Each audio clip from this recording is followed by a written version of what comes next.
Vamos abrir a palavra de Deus no Salmo 125. Salmo 125. Cântico de romagem. Os que confiam no Senhor são como o monte Sião, que não se abala, firme para sempre. Como em redor de Jerusalém estão os montes, assim o Senhor em derredor do seu povo, desde agora e para sempre. O cetro dos ímpios não permanecerá sobre a sorte dos justos, para que o justo não estenda a mão à iniquidade.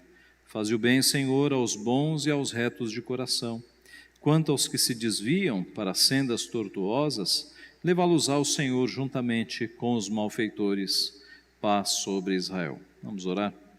Nós te somos gratos, Senhor, por esta porção lida da Tua Palavra. Te agradecemos porque o Senhor fala conosco por meio dela e te pedimos, Pai, a ajuda do Teu Santo Espírito para que possamos entender a Tua Palavra e para que o Teu Santo Espírito possa aplicar em nossos corações o que é do Teu querer. Abençoa-nos, portanto, fortalece a Tua igreja nesta noite a partir da Tua Palavra, para que estejamos, Pai, habilitados pelo Senhor para fazer toda boa obra, tudo aquilo que o Senhor requer de nós, Pai. Abençoa-nos, é o que nós pedimos, te agradecemos humildemente, em nome de Jesus. Amém. Há uns tempos atrás, meditando neste salmo, eu fiquei bastante pensativo e incomodado, de certa forma. Porque no primeiro versículo diz que os que confiam no Senhor são como o monte Sião, que não se abala. E o meu incômodo veio em perceber que muitas vezes, com algumas notícias, eu me abalo. Então, se o Salmo diz, se a palavra de Deus está dizendo, que os que confiam no Senhor não se abalam, e eu algumas vezes me abalo, será que eu confio no Senhor, de fato? Eu fiquei bastante preocupado. Ora, os que se abalam não confiam. Se eu me abalo, eu estou dando uma declaração que eu não confio. De forma que, como é que eu reajo diante da notícia de uma doença grave? Como eu reajo quando meu filho cai da cama, bate a cabeça e desmaia? Como eu reajo num acidente de automóvel? Como eu reajo quando o teste para Covid-19 dá positivo? Como eu reajo quando o médico diz câncer, Alzheimer, Parkinson? Como eu reajo quando eu passo por um grande prejuízo financeiro? Ou quando eu sou avisado de uma redução de salário, suspensão de contrato e até uma demissão? Como eu reajo? Eu me abalo? Como eu reajo diante da morte de alguém muito próximo? O Salmo 125 diz, os que confiam no Senhor não se abalam. Será que eu tenho confiado no Senhor? Mas eis, meus irmãos, que surge uma outra questão. O que é não se abalar, afinal de contas? Será que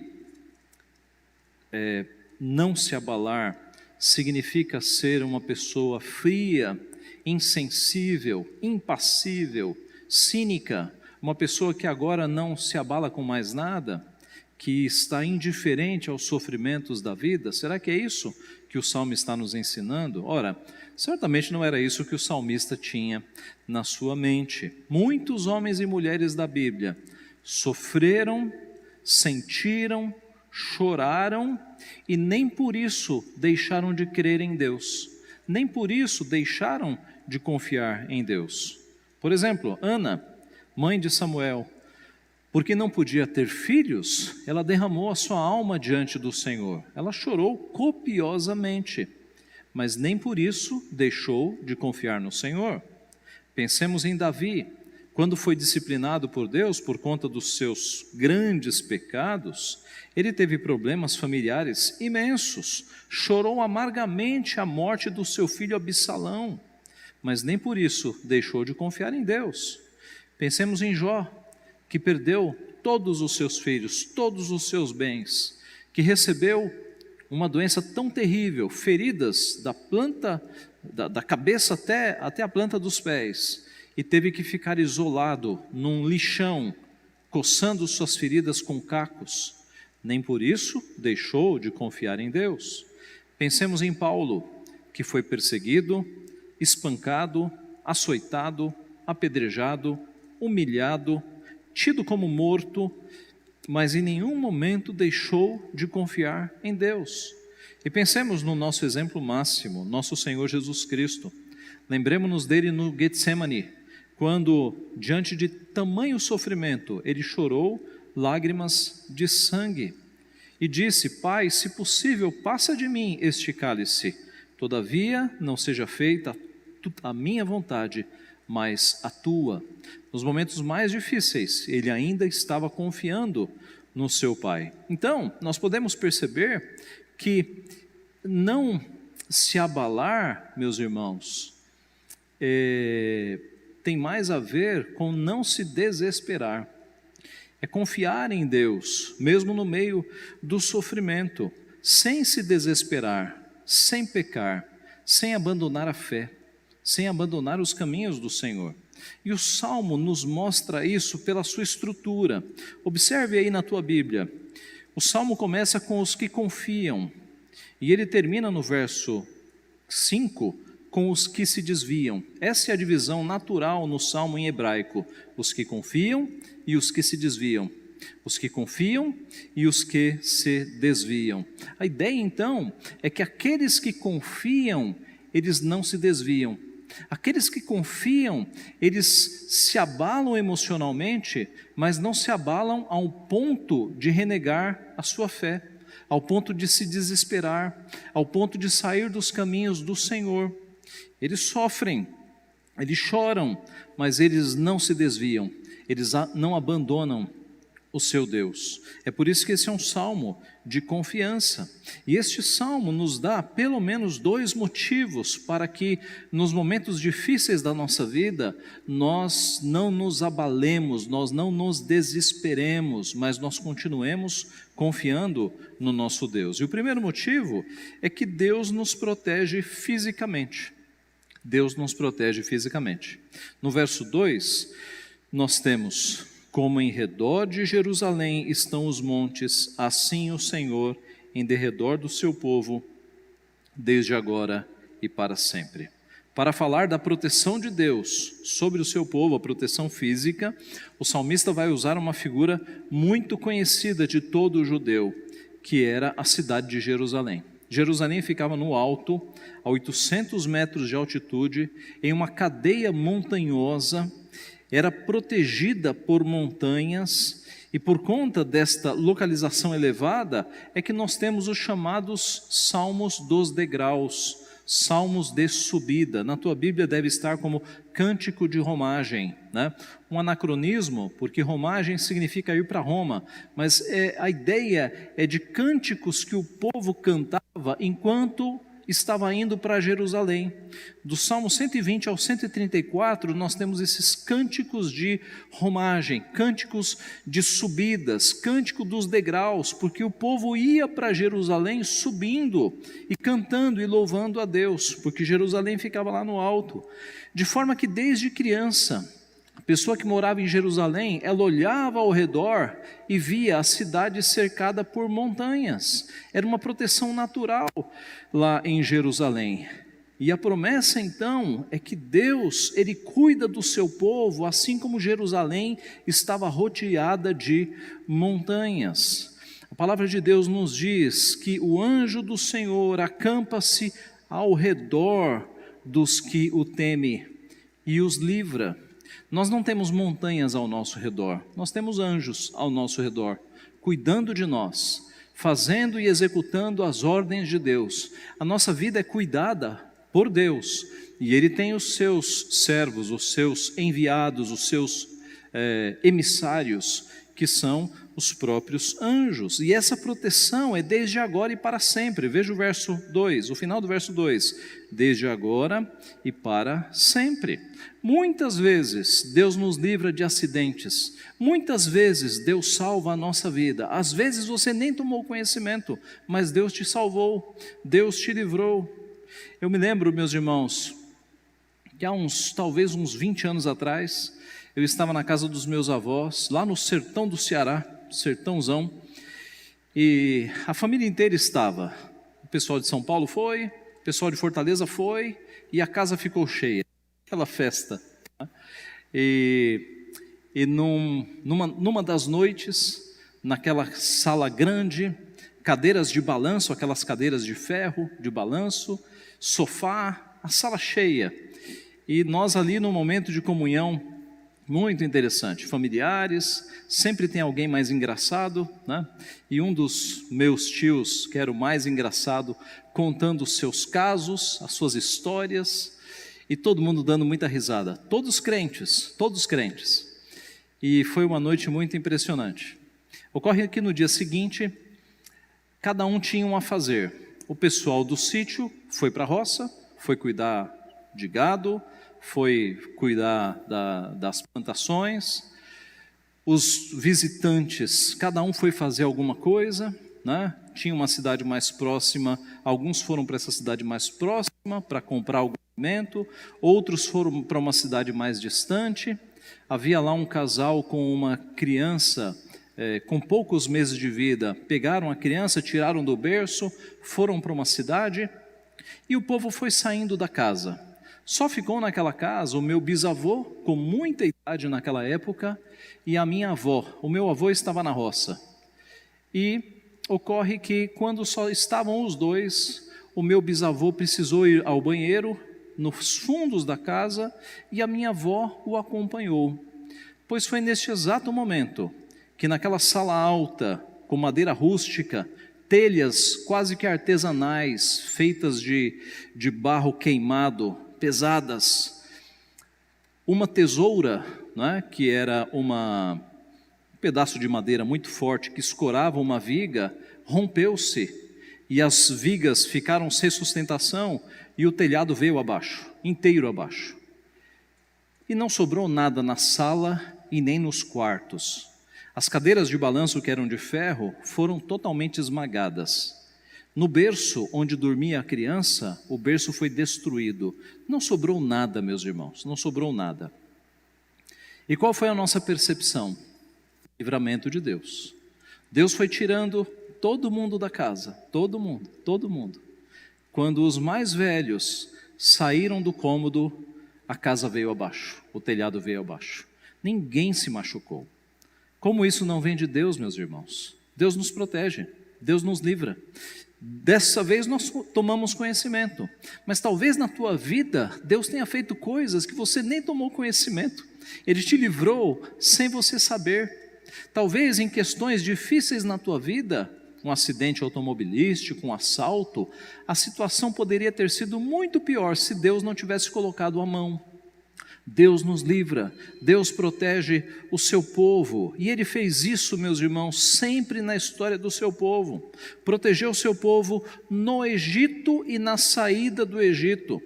Protegeu o seu povo nas condições inóspitas do deserto. Quem é que sobrevive no deserto? Com temperaturas quentíssimas durante o dia e um gelo à noite, pois Deus protegeu o seu povo durante o dia com uma nuvem que lhes dava sombra, e à noite a nuvem se transformava numa coluna de fogo, para que eles não morressem congelados. Deus fez isso durante 40 anos, protegeu o seu povo dezenas de vezes do ataque dos filisteus e de vários outros inimigos, protegeu o seu povo no cativeiro babilônico, quando reis ímpios, até de Judá e Israel, subiram ao poder, protegeu mais adiante do Império Romano, dos religiosos, dos fariseus do Novo Testamento, mais adiante protegeu dos erros terríveis da Idade Média, sempre preservou para si um povo fiel, protegeu dos regimes totalitários espalhados pelo mundo, que perseguiam e matavam cristãos. Deus sempre esteve com o seu povo e continua protegendo e continuará protegendo a sua igreja, porque as portas do inferno não prevalecerão contra ela. Deus sempre terá um povo, Deus sempre estará cuidando deste povo. Por isso, nós devemos confiar em Deus e não devemos nos desesperar. porque Deus cuida do seu povo, Ele está ao nosso redor, cuidando de nós. Não há motivo para desespero, não há motivo para perdermos a cabeça quando acontece algo ruim. Nós temos que respirar fundo e pensar: Deus está cuidando, Deus está comigo, Deus está protegendo. Mas um segundo motivo que o texto aqui nos mostra é que, além de proteger o seu povo fisicamente, protege o seu povo espiritualmente. Veja o versículo 3. O cetro dos ímpios não permanecerá sobre a sorte dos justos, para que o justo não estenda a mão à iniquidade. Ora, se talvez alguém tenha pensado que o versículo anterior nos dá uma ideia de bonança, de que tudo vai dar certo sempre, este versículo vem para tirar essa esperança. Porque o versículo agora nos mostra o povo de Deus sofrendo embaixo de um governo ímpio. O cetro dos ímpios não permanecerá. Está falando de governo de ímpios sobre a sorte dos justos. Alguns estudiosos situam este salmo no cerco de Jerusalém por Senaqueribe, que há pouco tempo nós estudamos aqui, que foi uma situação de muita tensão, de quase desespero. E nós vemos aqui que o salmista mostra que a vida do povo de Deus é um de sofrimento, que por vezes o povo de Deus passou por regimes de opressão, de ímpios no poder, mas mesmo nessas condições, Deus cuidou do espírito dos seus servos, Deus protegeu o seu povo espiritualmente. O pastor e reformador João Calvino, explicando esse texto, escreveu o seguinte: aqui somos advertidos que a proteção de Deus não impede que de vez em quando sejamos exercitados pela cruz e por aflições, e que, portanto, os fiéis não devem prometer a si mesmos uma vida amena e fácil neste mundo, sendo-lhes suficiente que não sejam abandonados por Deus quando se sentirem necessitados de auxílio. É verdade que seu Pai Celeste os ama muito eternamente, mas deseja que sejam treinados pela cruz, para que não se entreguem demasiadamente aos prazeres da carne. O que o nosso irmão, pastor João Calvino, está dizendo? Que o tratamento de Deus para com o seu povo é um tratamento de amor, mas não é de mimo, não é de crianças mimadas. Deus permite que muitas vezes nós passemos por problemas, por regimes totalitários, por governos opressores, por perseguição, para nós sermos exercitados, para que nós tenhamos força, para que nós sejamos exercitados e tenhamos paciência e perseverança neste mundo que é ímpio. O povo de Deus deve saber que mesmo no meio de sofrimento, mesmo embaixo de governos opressores, Deus alivia e modera o nosso sofrimento para que nós não pequemos. Este é o significado da expressão que nós temos aqui. O cetro dos ímpios não permanecerá sobre a sorte dos justos, para que o justo não estenda a mão à iniquidade. Meus irmãos, a situação hipotética aqui é a seguinte: Deus não permite que um governo seja tão ruim, ao ponto de os crentes terem que pecar para sobreviver. Essa é a ideia. Antes que isso aconteça, Deus põe a mão. Essa é a ideia. Eu repito, Deus não permite que um governo seja demasiadamente ímpio ao ponto de os crentes terem que roubar, terem que matar, terem que burlar impostos, ao ponto de os crentes terem que pecar. Antes que o governo chegue neste ponto, Deus põe a sua mão, Deus modera. Veja como este é o sentido: o cetro dos ímpios não permanecerá sobre a sorte dos justos, para que o justo não estenda a mão à iniquidade. Em outras palavras, Deus cuida de nós não apenas fisicamente, mas Ele zela para que nós não pequemos, Ele zela pela nossa espiritualidade, Ele faz com que nós perseveremos nos seus caminhos. Deus cuida de nós para que nós não pequemos.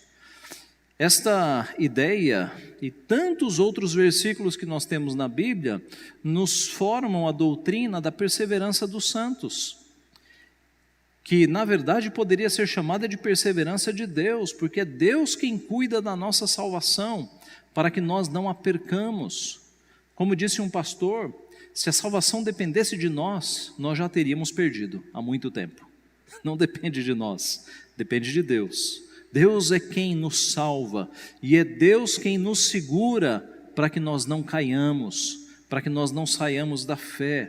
É a perseverança dos santos, é Deus quem nos guarda. Quantos de nós não estaríamos em outros caminhos, caminhos ímpios, se não fosse Deus na nossa vida? Primeiro nos salvando, depois nos santificando e depois nos preservando, nos livrando das ciladas, nos livrando dos maus caminhos espirituais. Deus cuida de nós espiritualmente. Deus guarda a nossa salvação nas suas mãos, e da mão do Pai ninguém pode arrebatar. Veja as promessas que nós temos na palavra de Deus sobre isso. Porque o Senhor vosso Deus é misericordioso e compassivo, e não desviará de vós o rosto, se vos converterdes a Ele. 2 Crônicas 39. Farei com eles aliança eterna, segundo a qual não deixarei de lhes fazer o bem, e porei o meu temor no seu coração, para que nunca se apartem de mim. Jeremias 32, 40. Pois o Senhor ama a justiça e não desampara os seus santos, serão preservados para sempre. Eu li agora Salmo 37, 28. A vontade de quem me enviou é esta, Jesus falando, que nenhum eu perca de todos os que me deu, pelo contrário, eu o ressuscitarei no último dia. Jesus dizendo que ele não vai perder nenhum dos que o Pai entregou para ele para morrer na cruz. Pelo contrário, todos serão ressuscitados no último dia. Meus irmãos, não existe perder a salvação. Uma vez salvo, salvo para sempre. Mas sempre alguém vai dizer assim, então é fácil, pastor. Então o indivíduo se diz salvo, e aí ele pode sair pecando, que ele não perde a salvação de jeito nenhum, e assim fica muito fácil. E a resposta, quando alguém te disser isso, é a seguinte: se alguém diz que crê em Cristo, e na sequência diz, eu vou aproveitar o mundão, é porque nunca conheceu a Cristo, nunca conheceu a Cristo. Porque quando nós temos a Cristo, as nossas vontades vão sendo mudadas. Não significa que você não vai cair, mas significa que agora você teme ao Senhor. Você até cai, você até peca, mas o arrependimento no seu coração é tão grande que você não quer mais voltar para o pecado, você não quer mais voltar para o mundo. Então, é por isso que uma vez salvo, salvo para sempre. Porque o sangue que Cristo derramou na cruz do Calvário, meus irmãos, foi sangue precioso. Se Deus oferecesse na cruz do Calvário uma salvação hipotética, aceita quem crê nele, aceita quem quer, o sangue dele teria sido desperdiçado. Mas nenhuma gota do sangue de Cristo caiu por terra, nenhuma gota foi desperdiçada. Aqueles que o Pai lhe deu, estes foram salvos. E ele diz, e eu ressuscitarei no último dia. João 10, 27 a 29. Eu li João 6,36. João 10, agora 27 a 29. As minhas ovelhas ouvem a minha voz, eu as conheço, elas me seguem. Eu lhes dou a vida eterna, jamais perecerão, ninguém as arrebatará da minha mão. Aquilo que meu Pai me deu é maior do que tudo, e da mão do Pai ninguém pode arrebatar. Meus irmãos, a nossa salvação, a nossa vida está nas mãos de Deus, e das mãos de Deus ninguém pode tirar, ninguém pode arrebatar. Jesus, na oração sacerdotal, orou: Pai, a minha vontade é que onde eu estou, estejam também comigo os que me deste, para que vejam a minha glória que me conferiste, porque me amaste antes da fundação do mundo. Jesus orou por aqueles que o Pai o deu, e Jesus subiu à cruz para salvar aqueles que o Pai lhe deu. Romanos 8. Em todas estas coisas, porém, somos mais que vencedores, por meio daquele que nos amou. Porque eu estou bem certo de que nem morte, nem vida, nem anjos, nem principados, nem coisas do presente, nem do porvir, nem poderes, nem altura, nem profundidade, nem qualquer outra criatura poderá separar-nos do amor de Deus que está em Cristo Jesus, nosso Senhor. Nada neste mundo ou acima deste mundo pode nos separar do amor de Deus. Paulo aos Filipenses, capítulo 1: estou plenamente certo de que aquele que começou boa obra em vós há de completá-la até o dia de Cristo Jesus. É Deus quem completa a sua obra na nossa vida, porque eu sei em quem tenho crido e estou certo de que Ele é poderoso para guardar o meu depósito ou o meu tesouro até aquele dia. 2 Timóteo 1,12. Assim, meus irmãos, é Deus quem tem a nossa salvação nas suas mãos. Deus nos protege espiritualmente, é Ele quem preserva a nossa salvação. É Ele quem nos tira de situações de pecado, é Ele quem ameniza o nosso sofrimento, para que nós não desviemos dos seus caminhos.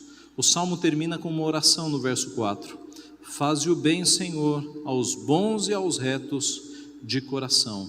Faze o bem, Senhor, aos bons e aos retos de coração. E aí vem a segunda parte do Salmo. Nós falamos dos que confiam, mas e quanto aos que se desviam? Quanto aos que se desviam para sendas tortuosas, para caminhos tortos, levá-los ao Senhor juntamente com os malfeitores. Paz sobre Israel. O destino daqueles que não confiam em Deus, o destino daqueles que se desviam e saem dos caminhos de Deus, é o destino dos malfeitores, é a perdição eterna. Mas aqueles que confiam permanecem nos caminhos do Senhor. Eu repito: sofrem, choram, sentem, mas não abandonam a fé, permanecem nos caminhos do Senhor, não se desviam para sendas tortuosas. Concluindo, irmãos, voltemos lá às primeiras perguntas. Como você reage à notícia de uma doença grave? Como você reage à notícia de uma demissão? Ou quando o seu filho se machuca? Qual é a tua reação? É uma reação de desespero total? Ou é uma reação de sentimentos normais, mas confiança em Deus? Um acidente de automóvel, um teste para o Covid-19, o câncer, o Parkinson, o Alzheimer, prejuízos financeiros, demissões, morte de pessoas queridas. Como é que você reage? Ora, como você tem reagido, você sabe, Deus sabe e as pessoas ao teu redor sabem. Agora, como nós devemos reagir, nós acabamos de aprender nesta noite. Não deve ser com desespero, porque ao mostrarmos desespero, nós estamos dizendo que nós estamos sozinhos no mundo, e nós não estamos. Nós temos um Deus que está ao nosso redor, nos livrando, cuidando de nós. Para que desespero? Então a nossa reação deve ser de confiança.